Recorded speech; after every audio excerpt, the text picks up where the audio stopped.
$200 million. That was the production budget of Titanic. At the time, making it the most expensive movie ever made. And this is a room in my house. I'm gonna try to recreate Titanic in here. I'm not joking. For the next few days, I'll be turning my sunroom into a full-blown movie studio as I try to recreate scenes from one of the biggest Hollywood blockbusters of all time. I'll be using household items, miniature models, and a ton of other DIY techniques to see if I can replicate a $200 million film from the comfort of my own home. Now, in order to recreate Titanic, I'm gonna need a miniature ocean in here. I don't know how I'm gonna pull this off, but I know a good place to start. Here's what I'm thinking. If I can find a big plastic tub and fill it with water, I should be able to make it look like the ocean. In the real movie, they used massive water tanks and flooded entire sets to pull off these effects. And honestly, I'm trying to do the same thing, just without the millions of dollars.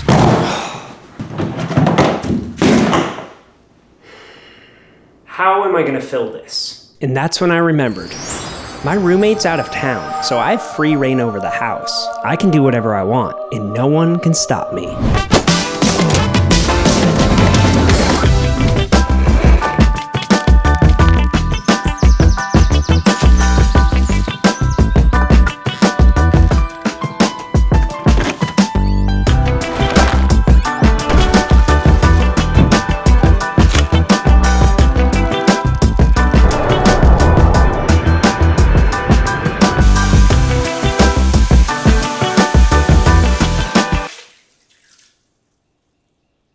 Sorry. I'll clean it up. All right, so we have our miniature ocean, but what about the ship? After all, is it even possible to replicate the 800-foot-long set they built for the movie? Well, technically yes, but I'm not doing that. You see, for the movie, they built a nearly full-scale Titanic with cranes, hydraulics, and a crew of like 1,000 people. Me?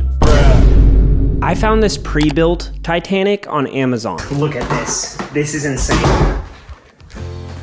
Oh my gosh. The detail is insane. It's a full 24 inches long. I would say it's a pretty good replica. I want to know who made this. It looks so good. I love it. Sadly, it's not going to look this good for long because if you've seen the movie, you know what happens. But for now, it looks really good.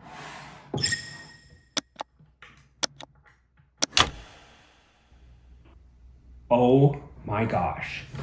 Guys, I can't even express the excitement I felt when I discovered that this thing has actual working lights. I love this thing even more now. This looks insane. There's something magical about miniature items like this. I love how they squish all these little details of a massive item into something tiny. And since we're filming the scene where the Titanic hits the iceberg, the lights are actually gonna make a huge difference. You see, in the movie, the scene has incredible looking light reflections on the water as the ship goes under. And because my little ship lights up as well, I'm hoping I'll get similar reflections, which should make the shots look really similar to the actual film. I'm feeling really confident that we can pull this off. I mean, this is going to be an insane challenge, man. What are you going to do about the scaling issues? The night sky as well. And what else? The iceberg. What are you going to do about the iceberg? No. Yeah, you have a point.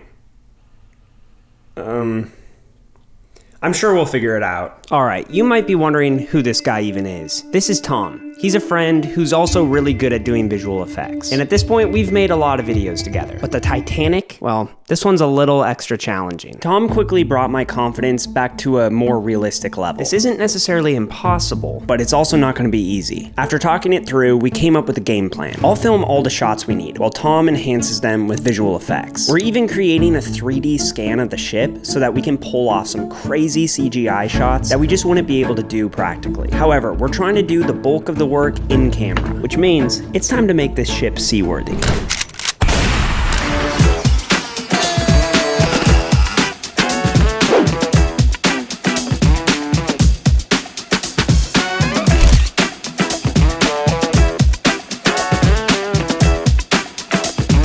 The things I do for a YouTube video. I don't think a single particle of sunlight can enter this room. It's completely blocked off. Because the sun goes behind clouds and trees throughout the day, it adds a lot of variation to the shots, which is not what we want. By deleting the sun and adding my own lights, I have full control over what the shot looks like, and hopefully, the shots look really good. I am substantially confident that there's a chance I pull it off. I'm just not 100% confident, but I don't know. I think I can do it. And with those inspiring words, it's finally time to start filming.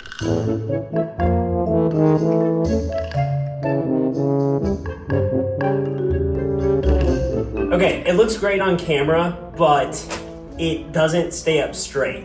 This isn't a pool toy, it's literally a model made to go on a shelf, so I don't really know what to do. But then I remembered my secret weapon. It's honestly not even a secret at this point, because I use it in almost every video. And of course, I'm talking about fishing wire. Fishing wire is basically invisible, so I can use it to stabilize the ship and position it wherever it needs to be. Problem solved. And now I can officially start filming. All right, this is shot 1, take 1. Here we go.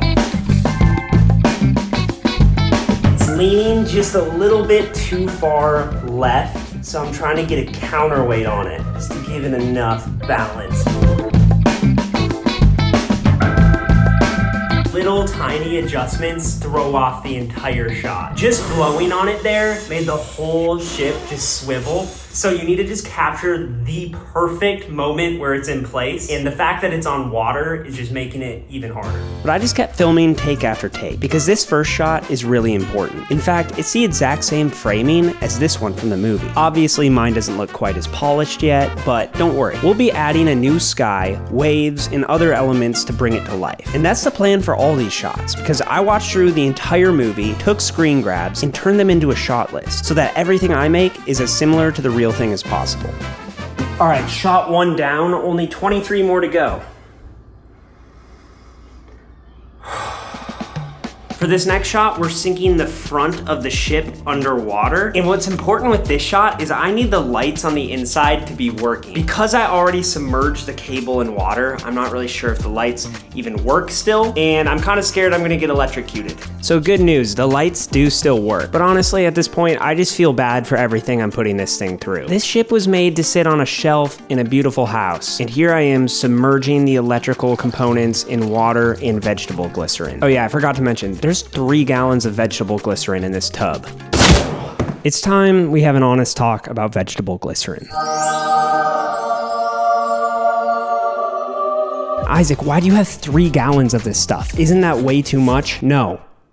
It's not. It's probably not even enough. This stuff plays a vital role in the Titanic sinking. Let me explain. When trying to make a small object look large, it's important to not break the illusion. For instance, I can make this car look life-size, but as soon as this leaf enters the frame, you realize it's just a toy. Same goes for the Titanic. In real life, you would never see a massive bubble like this in the ocean. And as soon as it appears, it just breaks the illusion and makes the ship look small. Now, what does this have to do with vegetable glycerin? Well, adding it to the water adds weight. And the heavier the water means less bubbles, and hopefully means that we can pull off a genuine looking recreation.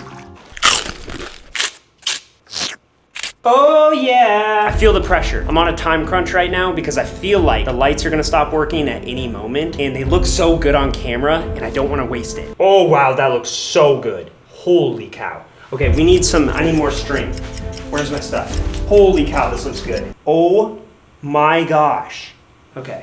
I'm just gonna roll on this. What do I need to do? What do I need to do?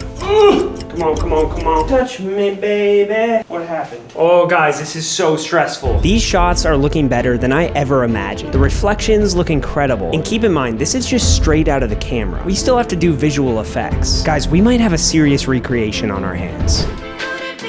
All right, I had to take a quick break to make an Instagram reel. I don't know, it just felt necessary at this moment. Also, if you like behind the scenes content, I always try to post on Instagram when I'm working on these videos. So you can follow me on there if you want to see it. If you do, leave a comment saying justice for Jack on this picture. Trust me, that will make sense by the end of this video. Okay, this shot has a lot going on. First, I have to lift the ship up. Second, I have to flip the switch and turn the lights off. Third, the ship cracks in half. One might say the pressure is on. I wish I had someone helping me right now. Doing this alone is incredibly hard, but no excuses. Also, I'm incredibly sweaty because all the lights in here are generating a ton of heat and there's no AC or airflow. Honestly, I might just jump into the bin of water. Probably won't, but I might. I don't know. I could. I'm going insane. Action. The ship going up, up, up, up, up, up, up, up, up, up, up, up, up, and boom. The lights go out. I didn't realize this in the moment, but I was filming the wrong side of the ship. The back of the ship is what actually gets suspended in the air, and I'm holding up the front. Unfortunately, I filmed a lot of takes like this, and I didn't realize until I watched the footage back on the computer.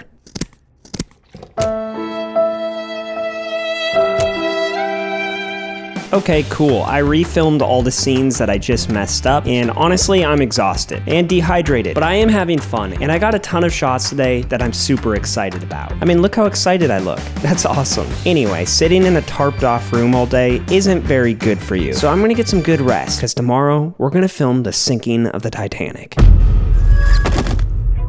Day 3. I have my sister here now because I really need an extra set of hands in order to film this crashing scene. Thanks for being here. Of course. This is huge. First step of the day is to try using an iceberg that I made. Right now it's in the freezer. I have no idea how it will look or if I can even get it out of the bottle that I froze it in. We're gonna go try that right now. I didn't think this through. I feel like we should probably do this outside.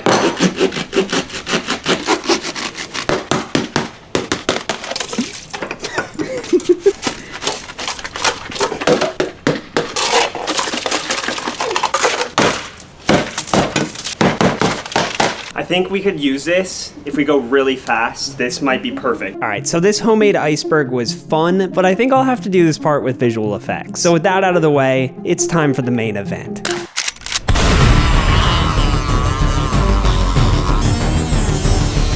This is gonna take a while. This is gonna take a good minute or 2 or 3 or maybe 10. This is actually just so sad. It was such a pretty model.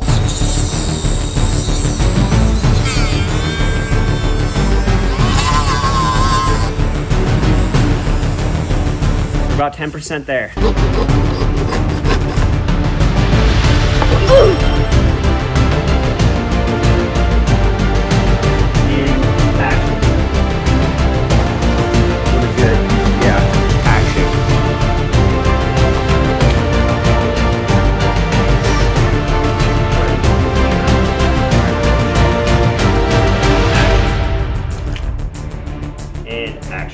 All right, I only have 4 shots left, and all of those require me sinking the boat all the way down underwater. We transferred all of the water from the short bin into the big garbage can, and now we're actually gonna submerge the Titanic. I've wanted to do this all my life. I haven't. It's something that I've wanted to do for about a week now. Really looking forward to it.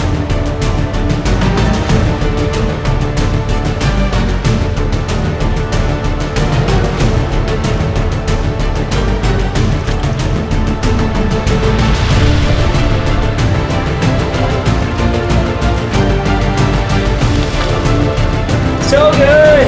You guys, this is not good. I think that shot looked insane.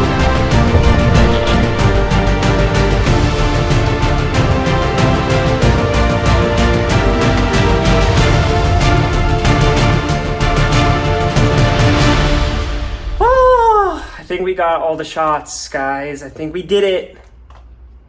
Woo! Here's some nice jazz music to listen to while Carol and I clean up the room. That last montage sequence was pretty intense, so sit back and relax as I do some Fortnite dances.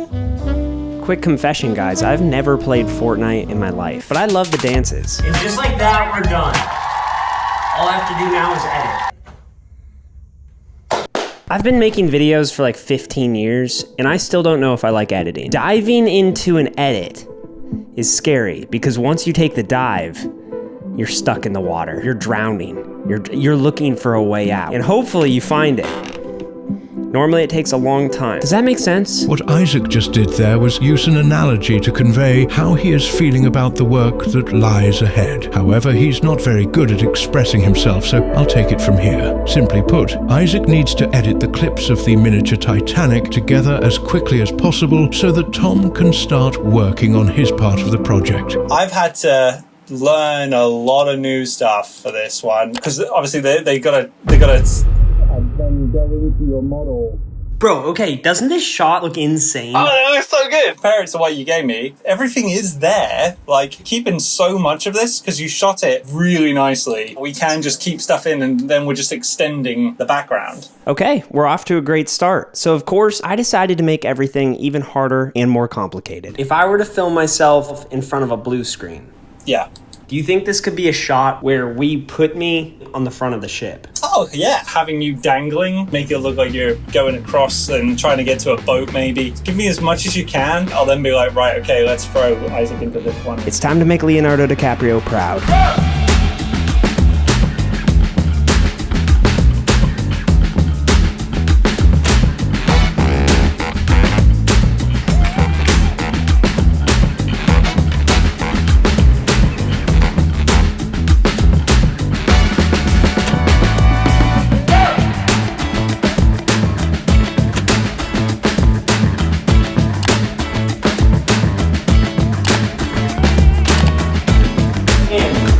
Having you dangling or something from the top.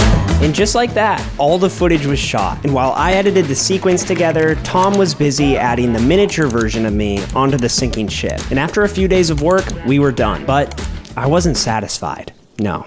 Ever since I watched the Titanic for the first time, something has haunted me. And it's the 25th anniversary of the release of the blockbuster movie Titanic. And after all these years, the debate continues. Could Rose have saved Jack by making room on that floating piece of wood? Couldn't Kate Winslet have moved over just a smidge to make room for Leonardo DiCaprio on that floating piece of wood? Did you mention it at the time? Were you like, should we make the door smaller? Like I said, I have no comment. It still haunts me to this very day. And I think it's time I do something about it. So I went over to my friend Jake's house because he's the only guy I know that would have a door lying around. Because in my version, Jack survives.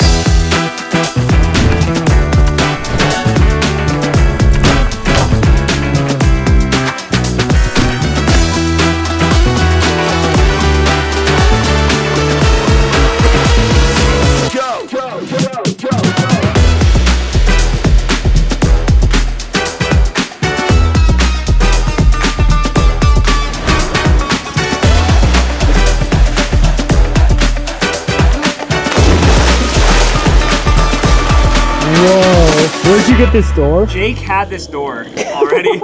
I texted him as a joke. I was like, you don't happen to have a door lying around? He's like, actually, I do. I have not tested this. I don't know if I can float. So here it is, the maiden voyage. Ooh. I mean, it's pretty perfect. It's kind of perfect. I mean, this feels like the movie. Okay, let's rewind a couple hours to show how I'm actually filming this. Basically, I just took those two black tarps that I was using at my house and put one of them in the pool and hung the other one up to help hide the background. My hope is that this will make the shot look really dark and make it feel like I'm in the middle of the ocean. I then recruited my friend Tyler to film the behind the scenes, and Jake's gonna film me floating on the door. The goal here is to mimic these shots from the movie, with just one minor difference, and that's replacing Rose with Jack. What I'm hoping is that I'll be able to transition seamlessly from the miniature shots of the ship to these shots in the pool. Shot one, take one, door scene. And action.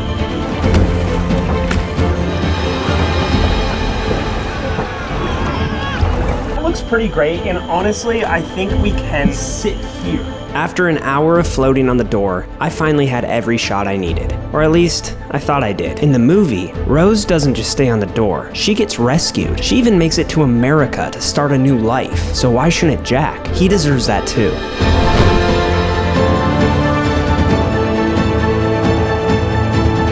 Do I need to get into the ocean for this? I really don't want to. It looks cold. I see surfers in wetsuits. I don't have a wetsuit. Alright, I'm not gonna lie, this kind of got out of control. I promise this is the last shot I'm filming. That being said, here's my recreation.